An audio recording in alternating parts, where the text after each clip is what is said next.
Yeah, you can end the meeting, but sorry to report. Okay. Sorry, so many things. Okay, hi everyone. This is. Oh wait, Drew, you have stuff to say. Oh, okay. Well, you could have still given your intro, but okay. Welcome to lecture 3. This is advanced CSS, which I can confirm I know nothing about. So I will be out of your hair in a second. Just to address some logistical issues, I know there's been a lot of questions on Piazza about submissions. So this semester, we're kind of working out our submissions process. Right now, it's a little bit all over the place with GitHub and multiple repos and all of those kinds of things. To summarize, for today's assignment, for your assignments, you should not clone the starter repo because you don't have push access to it. You should instead copy or download the repo files and then initialize your own repo and then link to that. In the future, we're going to try to integrate with GitHub Classroom, but for the time being, this is what it is. We're kind of in a transition state as a core staff, so bear with us through that. The other thing is the grade scope assignment said 4 p.m. That is wrong. That is the grade scope default. The actual due date is 11:59 tonight, so you guys are welcome to resubmit. And today's due date was kind of confusing, so we'll be lenient with late submissions for today. On that note, we're kind of exploring, in addition to normal submissions, we're kind of exploring a checkoff model. So depending on how that goes, we'll keep you guys updated. Just out of curiosity, maybe raise your hand. How many of you would prefer to do a live checkoff as opposed to a grade scope submission? And just for reference, a checkoff is you come to office hours or after lecture and you show us your code as opposed to submitting it on grade scope. Yeah. Okay. Yeah, we'll work with that. But it's essentially inevitable just because, to give you some insight, a lot of things in web development can't be auto-graded. The way you design your website is very specific to you. And so if you've taken a class like 61C or 16B, you know that those things are not auto-graded, they're checked off because they're so specific. And so we'll be looking to replicate a model like that, especially as we get to the back end portion of the class. So for all of you, no hands raised. It's bad news for you. But yeah, as we continue, again, bear with us and we'll try to make this semester as smooth as possible. But we're learning just like you. With that, I'll hand it off to people who know a lot more than me. So let lecture 3 commence. Okay. Hi, everyone. So before we start, we had this up. So I know a couple of y'all were discussing it. Does anyone want to talk about what they discussed or thought of it? Yeah, go ahead. Yeah. Wow, that was fast. Okay. Okay, so welcome to lecture 3, advanced CSS. You guys have met Emir. So I'm Rachel. I'm actually a backend TA, but we all learn all of the things. So I will walk through CSS with you today. Yeah. Okay. So, before that, anyone has any questions about anything? Okay, cool. So the first thing we're going to talk about is positioning. So positioning is essentially how your elements are going to be placed on the screen relative to other things. So I'm sure in your assignments, I'm not sure, but I can imagine in some of your assignments, some of your flags are overlapping with each other, or it's kind of just janky and you don't really know what to do about it. So that's where positioning comes in, where you're telling the thing where to be relative to the page. And the slides are up on Piazza. If you guys want, there's this really good developer resource that you guys can check out. Yeah, so the first thing is static. So static is the default positioning. There's two basically normal flows of the page. Imagine when you're a user, you're scrolling through, that's the flow of the page. So there's block direction, which is blocks this way, and then inline, which is that way, like the figure shows. If, you know, like some websites, they kind of like flip the whole thing where words go downwards instead of left to right. So in that case, your block direction actually goes on top. So the whole thing just shifts this way. Yeah, there's minor detail, but it can get kind of confusing. Yeah, so there's that. And then the next two are fixed and relative. So fixed is your element is fixed relative to the viewport, and the viewport is what you're currently looking at. So for example, when you're like on Chrome, you can like squish your browser to a corner of your laptop. So that becomes the viewport, just what you are looking at on the browser. So you're basically telling it where to be and it will stay there the whole time. Relative is a position relative to the static position, which is the one we talked about earlier. So that is like planting it there. It will be there the whole time. And yeah, we will do a demo later. So hopefully it will make more sense. The next two are absolute and sticky. So absolute is kind of confusing, but you just remember that there's no space on the page assigned to it. So you have to tell it exactly where it's going to be. If not, it would just overlap with all your other elements and just be really annoying on your page. So for example, in this case, the gradient, like the bottom part, the gradient is absolute. So it's just going to be there the whole time. And then the other one is sticky. So sticky elements are both relative and fixed. It's basically toggling between the two. So as you scroll, it becomes fixed. It like pushes itself up on the screen. Cool. We're gonna do a quick demo. Hopefully it works. Let me change what I'm sharing. Share the whole thing. Okay, so can you guys see? Is it cool? Okay, great. So I think we learned about file structure already. So this is my index.html file, and then this is my style CSS folder. So the first thing we're gonna look at is, let me just scroll back, fixed and relative positions. So in this case, we're looking at box 2, which is this black, oh, I'm so sorry, that's not the best color, but box 2, which is the black box here. So right now it's absolute, because absolute is the default setting. So there's nothing going on, it's just there. So the first thing we're gonna look at is what happens when I change it to relative and I set the pixels to 50 pixels to the left. Right, so let's save this file. So it just moves, just relative to where it was before, which was its default position. Can you guys see the black box? I can't tell. Okay, let me change the color and hopefully it doesn't. Okay. Hello? No.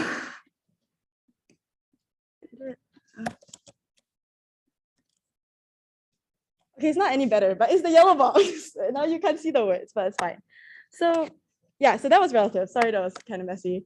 So now we're gonna look at what happens when it's fixed. So this is if it's fixed. It's basically fixed at this position that we set it at, right? So if I like move my screen, sorry, the VS Code rendering is not the best, but basically is there. And then the next one we'll look at is absolute. So like I mentioned just now, if you set anything as absolute, there's no space on the screen assigned to it, right? So it will just be really like annoying and it will just overlap with all your other elements and look like that, which is not the worst, but it's, yeah, it's not what you wanted. Yeah, that's kind of all for positioning. Does anyone have any questions?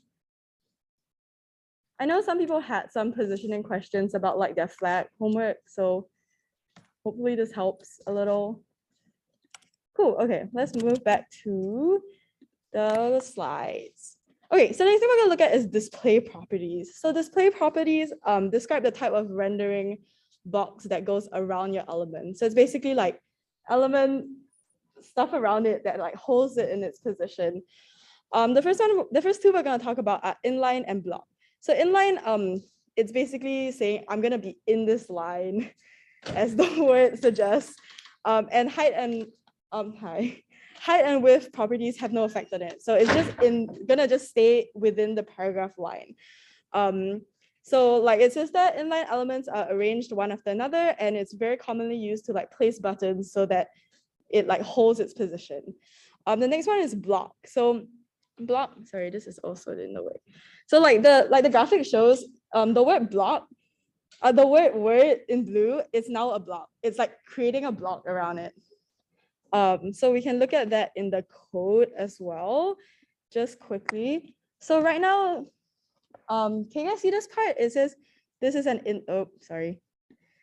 this is an inline element. So inline right now is just in the line. It doesn't do anything to it. So if I change it here to instead be a block element in the code, what happens is that it just generates a block around it instead. Basically, it does like a enter on your keyboard. Yeah. Cool. So the next two display properties, we're going to talk about our grid and Flexbox. And I think a couple of y'all have interacted with like Flexboxes in your homework. So grids are basically like tables in Google Docs. It's just rows and columns where you can kind of just arrange things on tracks. So the good thing about grids is you can like merge your columns at specific rows and create like specific layout and content. So if you like look at the diagram where grid is, those are like the technical terms for it. So like grid tracks on the row, grid cells, and grid areas. But you can imagine imagine a Excel sheet where you're just like merging cells so that things fit properly. It's exactly like that, just with like a lot more code and actually a little more annoying. Yeah, so that's that. Flexboxes, in comparison, they just respond automatically to the content you put in it. So basically they're content aware and they are one-dimensional. So in grids, you can like merge columns and rows like any way you want, a lot like Excel. But then in Flexbox, you can only have your column and then you have your row. You can't like merge columns and rows to make like non-squares, non-rectangles actually. Does that make sense? Okay, cool. So the cool thing about Flexbox and why like everyone uses them is because they have like a shit ton of properties where you can like edit it and make it like very customizable to the content you're putting in it. So the two I put up there are like Flex Grow, which specifies how the item in the box should be taking up its available space.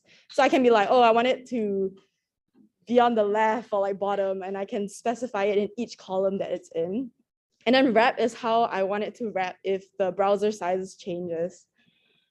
Yeah, so Emir has a really good reference of like this flexboxfroggy.com, which is basically moving frogs. We'll do it in the break. Yeah, you're just moving frogs so that it fits properly into the Flexbox. So then the next question will be, when do you use a Flexbox and when do you use a grid? So the general consensus is that Flexboxes are better because they're content aware. You don't really have to do anything to them. There's a lot of like what's the variables that you change and it just fits your content better. Grids, however, are like people like using them because they build very, very complex structures as compared to Flexboxes, which can only take columns or rows and not merge any of those things. So for example, if you wanted to make like a collage on your website, which people do sometimes, you would use a grid. Yeah. Cool. So we're gonna look at it in code, but I would admit it's like not the best demo ever, but it does bring across the properties, right? So let's just start with like 6 numbers. Is this too small? I'm so sorry that I'm asking again. Is it chill? Okay, cool. So what I just did was I just put these 6 numbers here. So right now they're just in a row because my class grid container and grid item is not defined in my CSS file. So what I'm gonna do is I'm just gonna define all of them right now here. So after defining it, you can see that the grid comes up. Yeah. Cool. So now the next thing we're gonna look at is flexboxes. So again, if I don't define anything in my CSS, it's gonna just come up as just a list of things basically, because it doesn't know what it is. So it's just gonna be like, these are words. So once I define it in my CSS, let me just.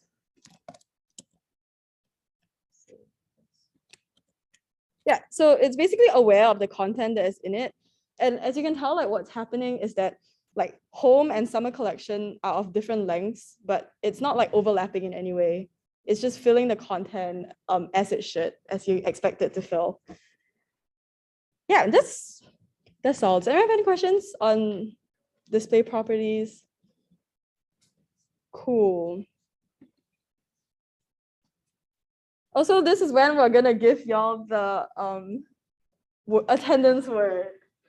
I will write it. It is frog.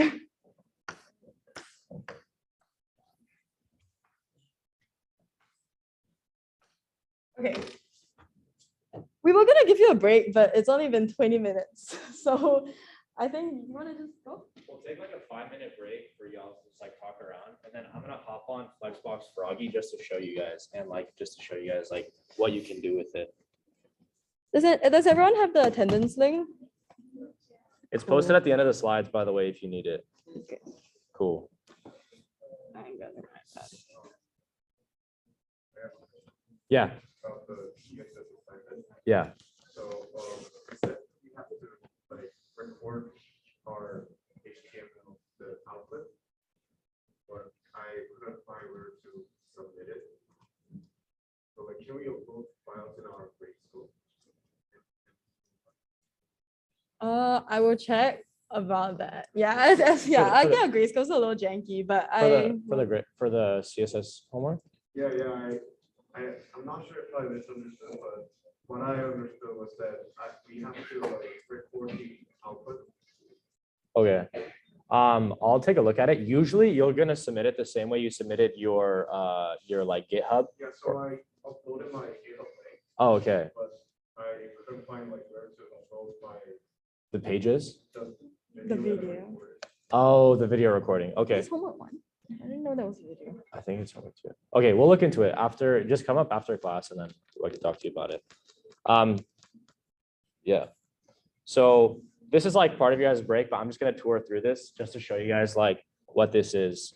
So thanks, Rachel, for like the first part of the advanced CSS. And basically, Flexbox Froggy is a way for you to like demo Flexboxes. And the reason why Flexboxes are so important, like you might look at them and you're like, what is this? Like, I don't really know if I need a grid or whatnot. But if you think about it, let's say you have like 100 elements, right?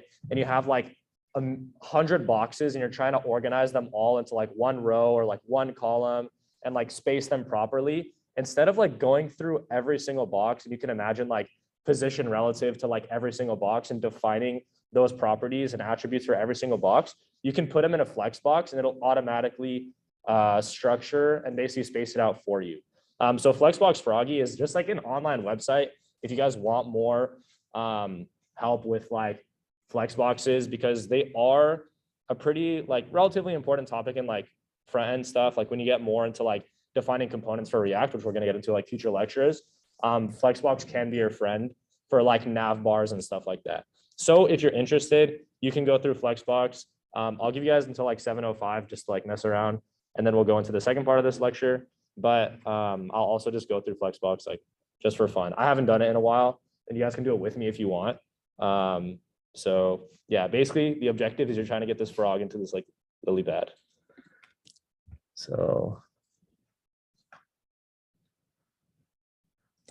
Flex.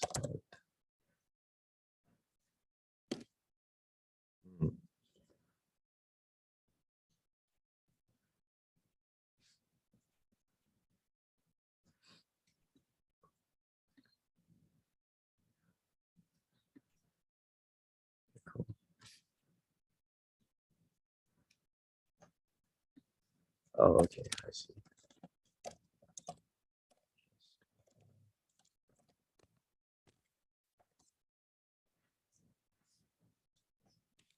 As you see, ta-da, Froggy moves into the lily pad.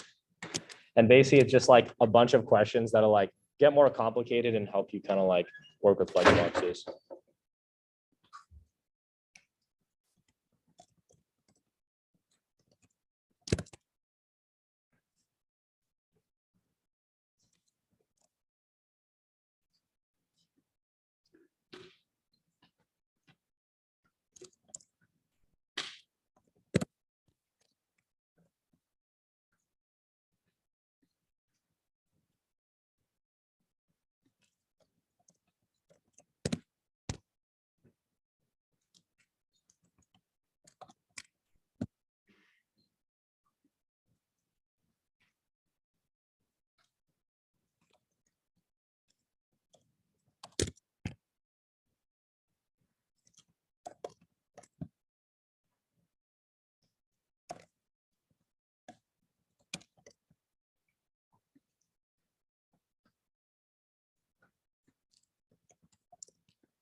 Speed running this.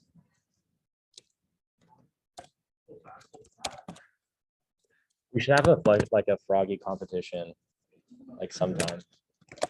That'd be fun. Okay, it's 7:05. I'm gonna get back to the lecture. Although I would love to finish this, but I'll have to improve my froggy game in spare time, I guess. Okay. Cool. So I wanted to ask you guys a quick question, and I think it's important to kind of like understand as you're learning like all these concepts of like building a website, like the history behind everything and like what does it actually mean, right? So does anyone like taking a look at what does CSS stand for? Yes, exactly. Both of you. Cascading style sheets, right? So when you went through like the HTML lecture, right? Like it wasn't just like they didn't like randomly just like define this language to like make websites and then they were like, let's call it CSS or like let's call it HTML. Right? There's a reason behind everything, right? Look up like HTML hypertext markup language. Like what is that, right? Is it a programming language? Is CSS a programming language or is it something completely different? And like why is it used to make websites? So as I go into the next part, a cascade is a noun and is defined as a process whereby something, typically information or knowledge, is successively passed on, right? So think of like a cascade, like something that falls down, like it keeps going. So cascading style sheets, you can imagine as like style sheets that are layered one on top of another.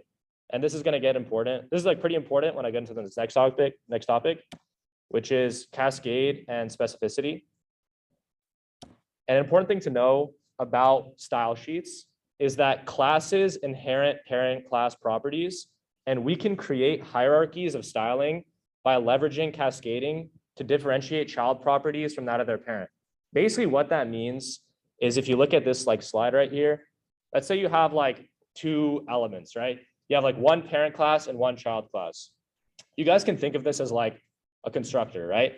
So when you do like an H1 tag, or you're making like a paragraph tag, or you're doing something in HTML, they all have like default constructors, which give it like a certain font size. And every time you manipulate an attribute, you're just essentially overwriting some value that's automatically given to that tag in the constructor. So if you're looking at this example, if you have some child class that's inside some parent class and you change the parent class to have the color red, the child will also inherit that property. The reason why this is important is when we're making websites and when we're like designing style sheets, we want to make sure that we understand when we're changing one element, how is that going to influence other elements? So if you have like, let's say you want to, change like 10 different elements, you don't want to go through and like identify every single one and like give them all a specific class and go through class by class and say like box 1 change the red, box 2 change the green. Like we want to sometimes just like make all of them the same color, define them in a bigger class, and then we can change all of them just with like one line, which I will demo right now.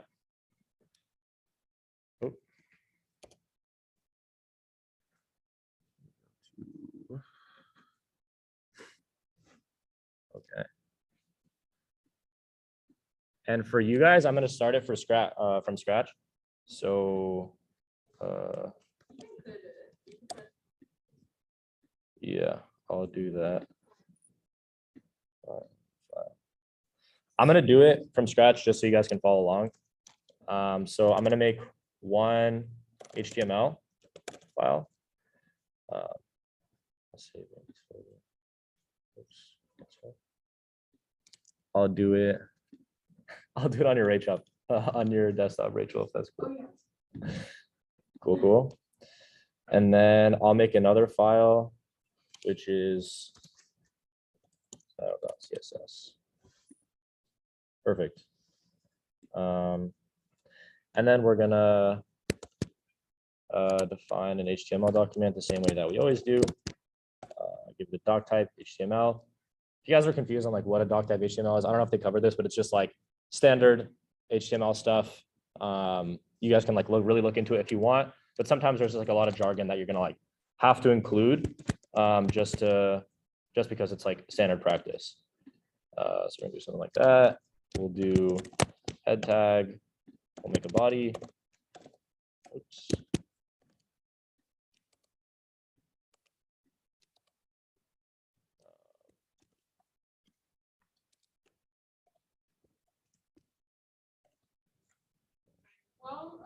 typing, I forgot to mention, if you guys use VS Code, like the extension on the right is called HTML preview. So you can like preview your HTML file in VS Code without having to like open a browser, which is nice. Yeah, if you go into the extensions and type in HTML preview, you'll like find it on the left. You can download it and add it in. Honestly, like my personal preference is I don't like using it just because I like kind of like working in like a browser. But it's up to your guys' like personal preference, like whatever you think y'all want to do. So let me open up a new browser so I can open up my HTML file.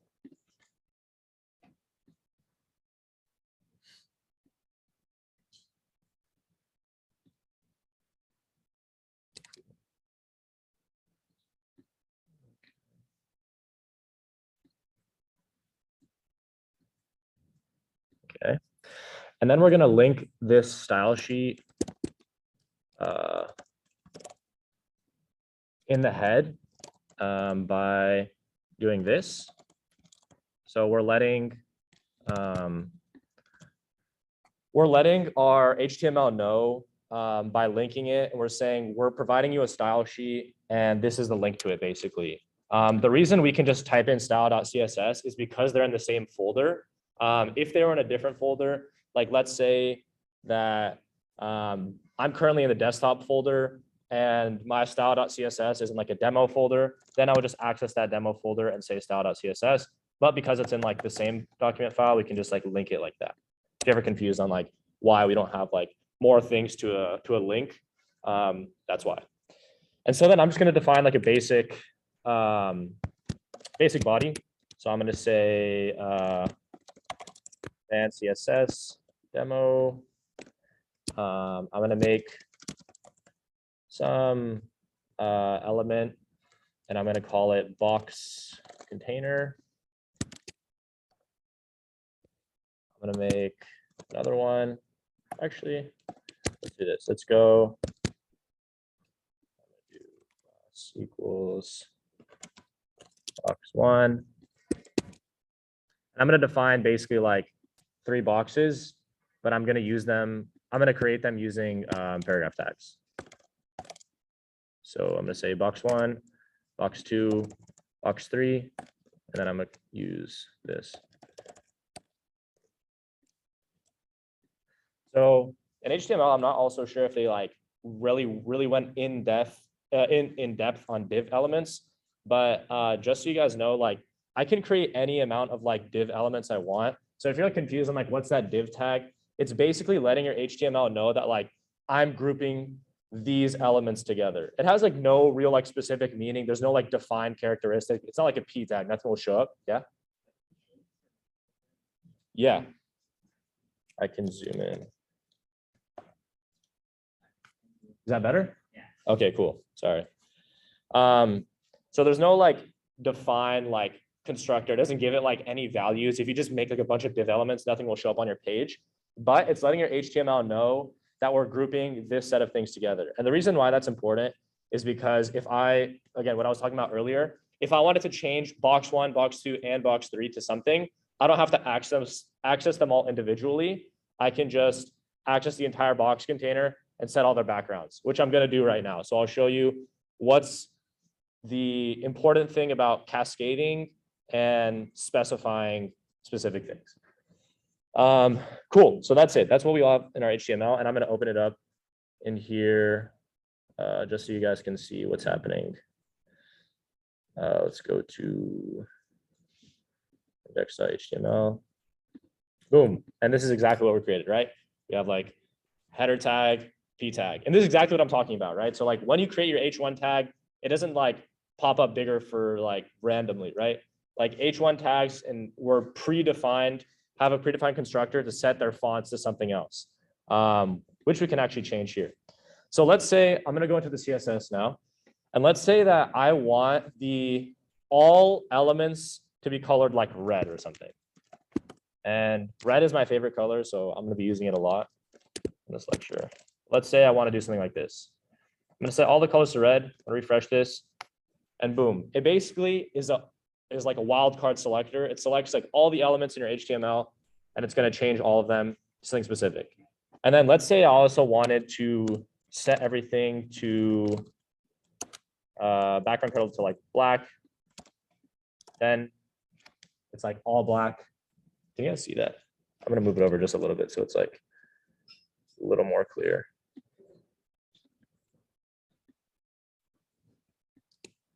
That's like all black. And then let's say that like, it looks like pretty small right now, like the P tags and like the H tag is like really big. So let's say I like wanted to send all the font sizes to like 50 pixels. Let's see what that looks like. That's like pretty good. They're all the same size. You can see like the header tag is like automatically bolded, and that's just like changing up everything. So we define like the most generic specificity, and I'm going to go into details on like what's more specific, but we essentially overwrote, I think that's the word. We overwrit all of the defined attributes that are given to like an H1 or like a paragraph tag using this like wildcard selector. But let's get like a little more specific.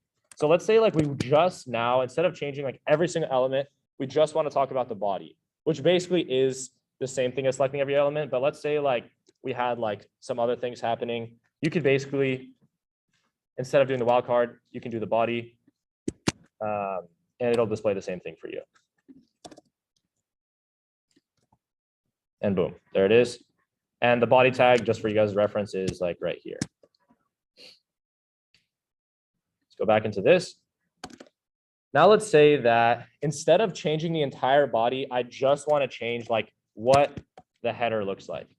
So I'm gonna use a selector for header 1, and then I'm gonna say, okay, I'm gonna make this color white, and let's set its font size, because I don't like it right now, to like 100 pixels, just because we're like headers, and boom, there it is.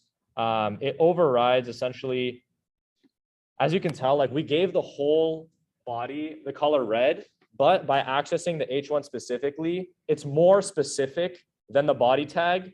So it's always your CSS. The reason I talk about cascading is because it always takes the most specific definition of whatever style guide that you're going to give it. So our like biggest style sheet was like the default constructor, or sorry, like the default attributes. Then we get into the body, and then we get into the H1 tag. You had a question? Yeah. So comments in CSS are like this. But if you want to just do them real quick, you can just like select something in your CSS and just do command and then the comment line. It'll like command everything for you. That's like a pretty useful command that I always use. Yeah, like the / you can basically like comment on comment. Oops. And it'll do it automatically for you. You can also like a pretty neat one too is like if you want to like tab a certain amount of things, like let's say like I accidentally have this on like the wrong like on the wrong thing, and let's say like I do another thing where it's like position is like relative. Let's say if it's like on like the wrong tab, I can just like select all this and just like press tab, and it'll automatically like bring it forward to like where I want it to be. But usually using like working in VS Code, it's gonna like automatically space it out for you. Are there any other questions? Yeah.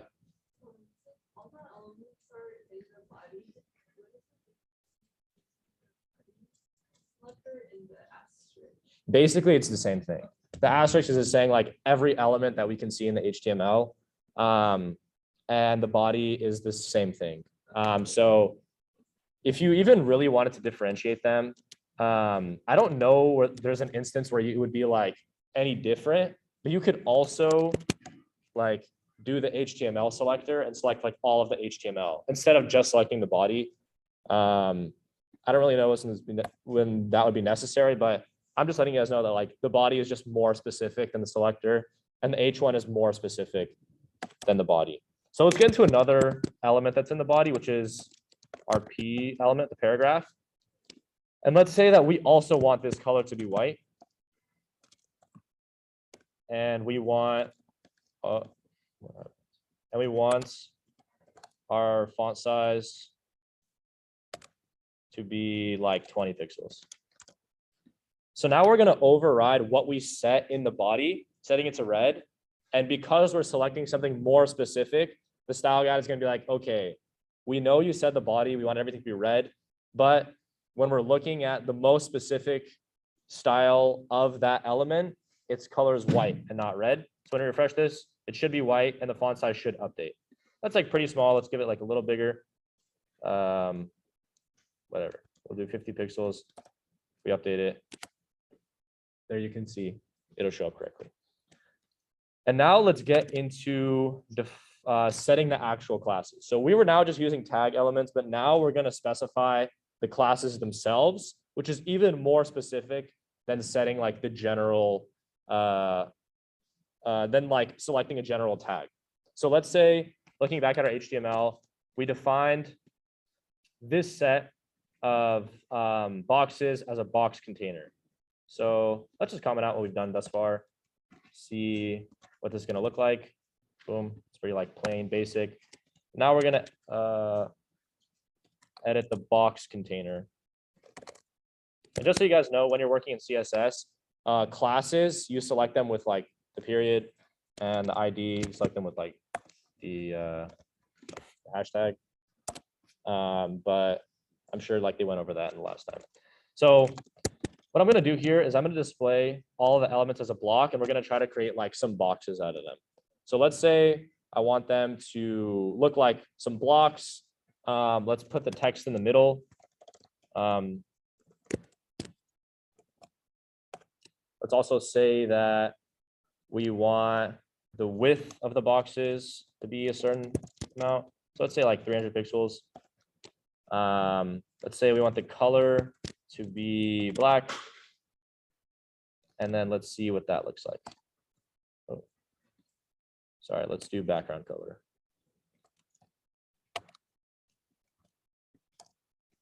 There it is. So as you guys can see, we basically just set all the box containers to have all these attributes, but we can't really see them. And the reason for that is because we didn't override like the color of the actual text itself. So if we look at the color, let's just change that to white, and then we can see where our boxes went. Let's just change the padding a little bit to make this look a little bit nicer. Let's say 30 pixels. And there you have box 1, box 2, and box 3. And let's do something with the font size as well, because it's like pretty small. And you can change it like that.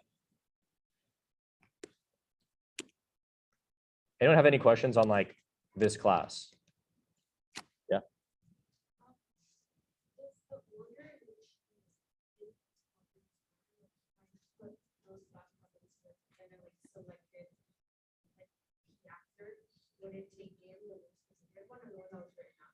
Yeah, that's a good question.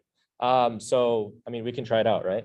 So let's say we defined all these things. Oops. Let's say we define all these things and we want to test out, is it like line by line, or is it going to select the most specific?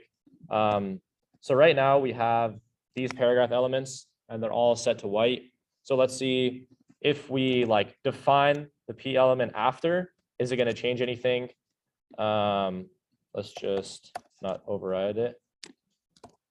And we see that, yeah, it does.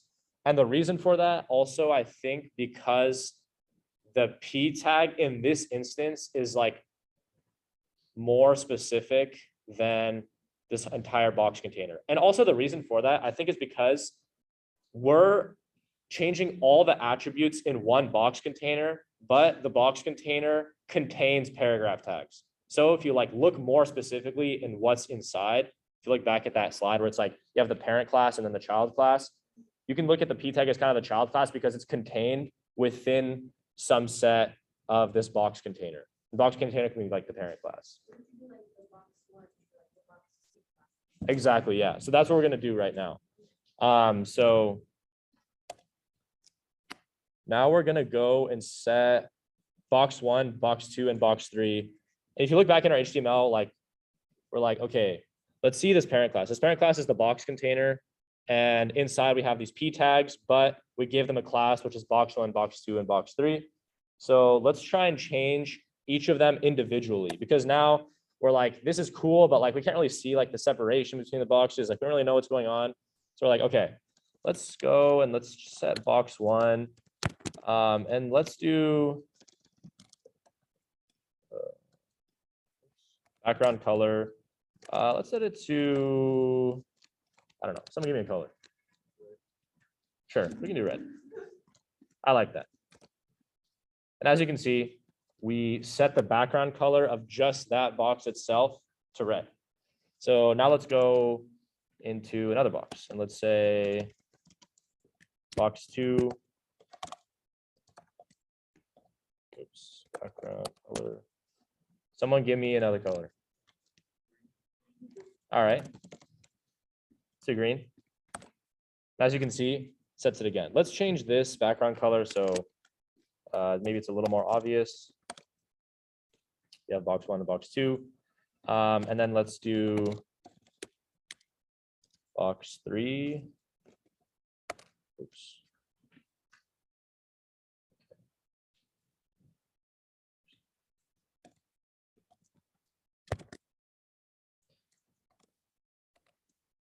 You don't have another color? Sorry, you have a question?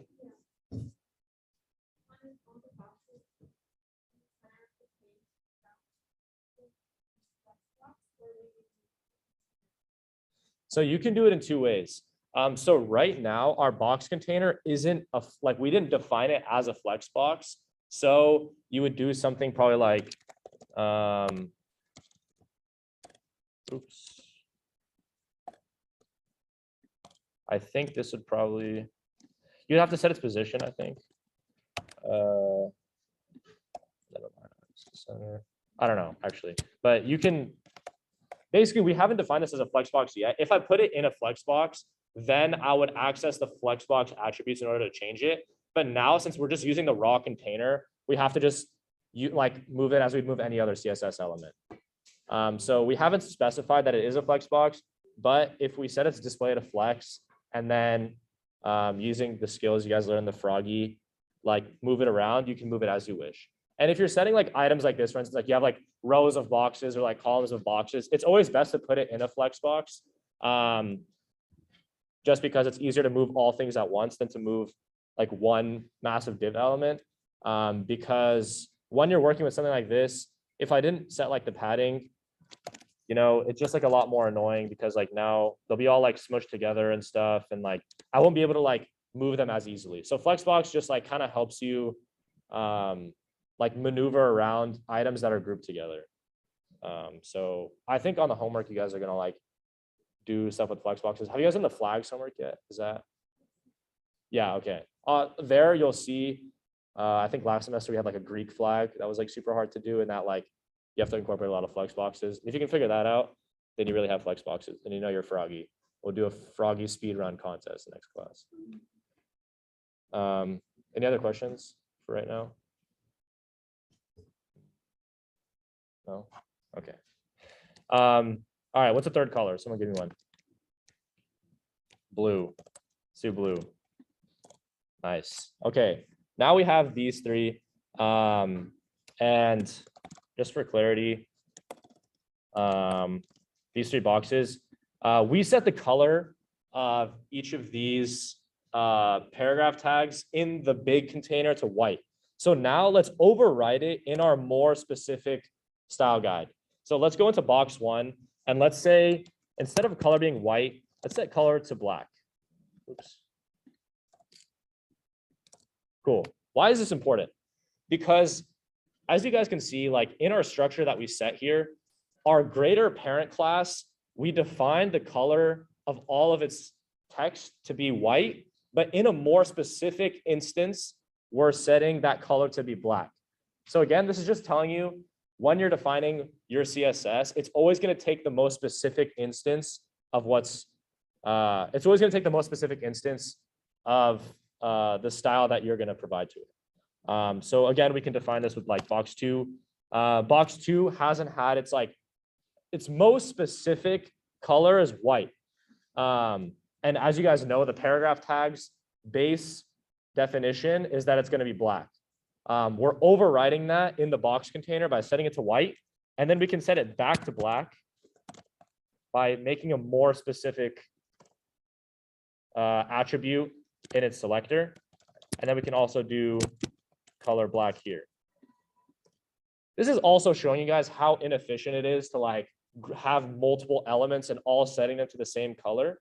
So as like good practice, if you ever see like overlapping code, you know, you're setting 3 different instances of one color to black, just know that like it probably makes more sense to make another div element, or if you already have a div element, just set your color to black there and it'll all be the same. I'm gonna set it back to white just because it's more pretty.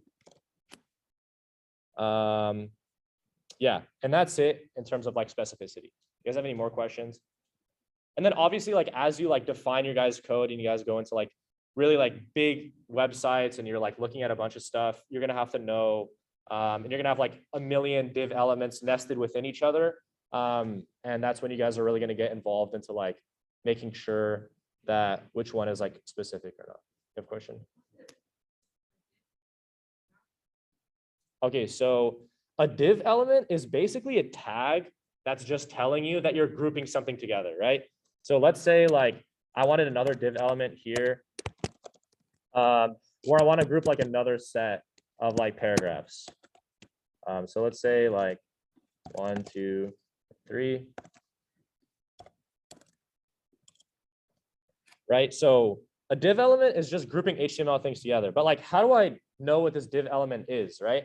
So if I really wanted to, I can like do a div selector here and be like, I want the font to be font size to be like 100 pixels. But that's going to change it for all the div elements I have. So if I make another div element, it's going to be the same thing. So a class is basically a way to name a certain group of like elements together so that you can name it more specifically. So like, just as an example, I'm going to give you another div class, which is doing the exact same thing. Can you guys see on the board? Yeah. So let's say I make another div class and I have another like 1, 2, 3 down here, right? I'll make the font a little smaller just so you guys can see it better.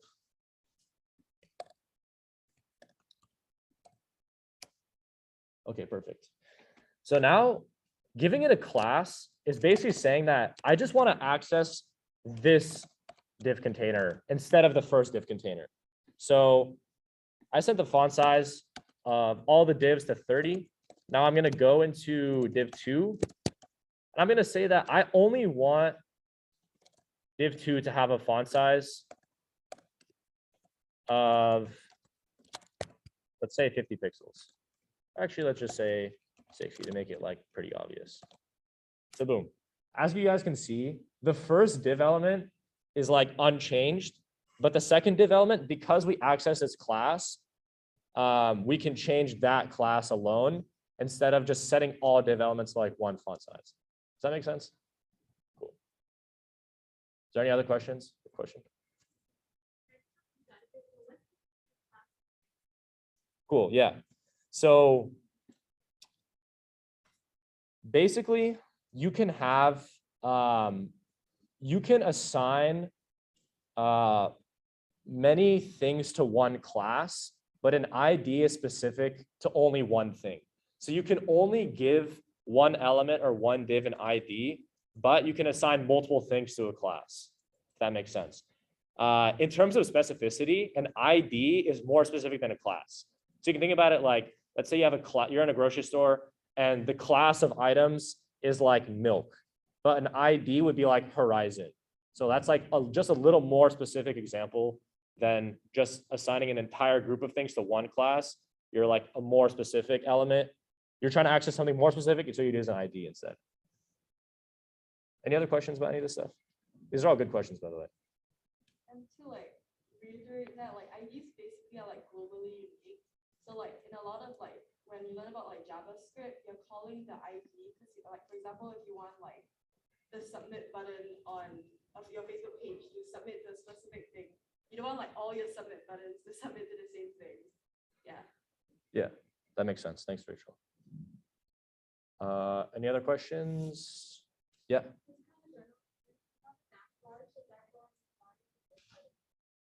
If you have a nav, everything that shows up in your HTML page is in your body. So yeah, just going back to like the HTML topic, your head, what your head is really saying. So you have an HTML tag, right? Which is defining like all of your HTML, and you have like a head and a body. And your head is basically all the metadata that's happening. So you can think about it as like the invisible things of your website. So none of the stuff in your head will ever show up in your actual like HTML, like what's presented on the page. In your head is where you set stuff like your title for your website and like maybe a description. So like when people like search up your website, they can like a description pops up. Like when you're on Google, right? And you're searching up like some website, it's going to show up like some title of something and some description. That's already preset in the head of whatever that HTML that's being presented to you is. So the head is basically all the metadata that doesn't show up. Your body is where like the actual presentable items are going to show up. Cool, good question. Any other questions? Anything at all? Froggy questions? No? All right. All good. Let's switch back to the lecture. Awesome. So what we just talked about is specificity, and we saw the level of specificity. So like 1S is like the weakest specificity you can have, whereas like this is just an example, but like 10,000 S is like the most specific. So as you can see, like that wildcard tag is the least specific. Then you have regular tags, classes, IDs, and then style tags. So you guys can explore this more on your own when you're like making your own projects, but this is just important when you're making bigger projects to keep this in mind. Cool. So the last part of lecture today is basically just a short little thing on animation and media queries. If you're going into like CSS style stuff, you can do a lot of really cool things. If you're going to be working in like front end, more heavily focused stuff, you'll be, creating animations and doing all this stuff.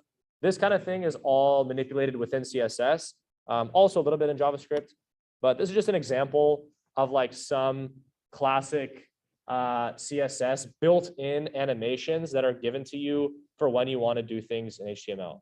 I didn't want to go over this like too much in depth because for some people that like aren't as interested in like CSS or whatnot, you might not even really encounter animations, but I'm just letting you guys know that this is out there. And when you guys want to do things like, when you click on a button, it kind of like hovers or like change text. This is all possible through CSS.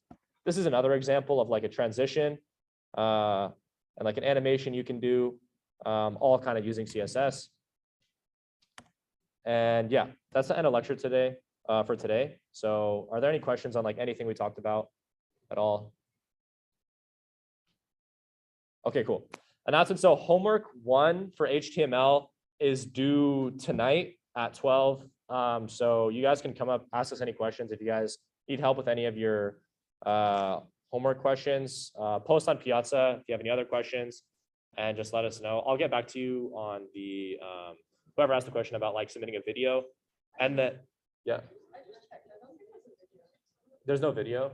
Yeah, so I think there's no video. I think you just submit your like GitHub pages. Then yeah, you have a question?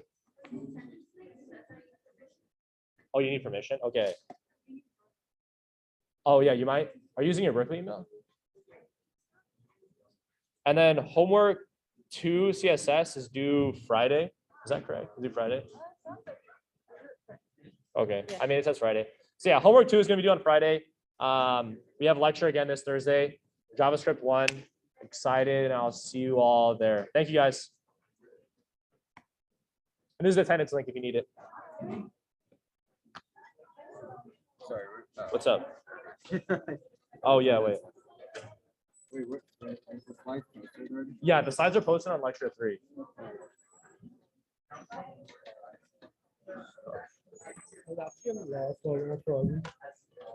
Sorry, one second.